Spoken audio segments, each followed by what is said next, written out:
how to create a form in Power Apps. In our example, we start with adding a new screen. Then we add an edit form into the left container.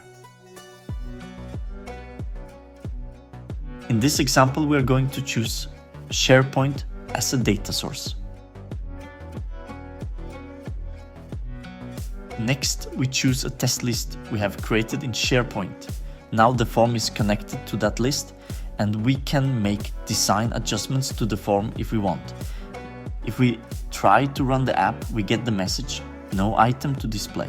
This is because the default mode is edit mode, so we need to change it to the new mode. If we run the app now, we can see that we're able to fill out the form. But there is one more thing missing here.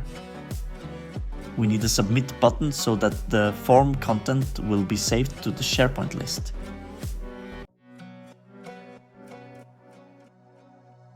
Just change the text on the button if you want to, and then go to the onSelect property.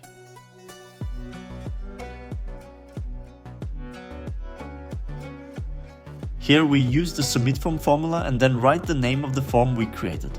Now, if we try the app once again and click on the button we just created, we can see that the content from the form is saved into the SharePoint list. I will include links in the description below to other videos related to this form, including how to display all the posts in the SharePoint list here in this app, and also how we can make the form even more user-friendly.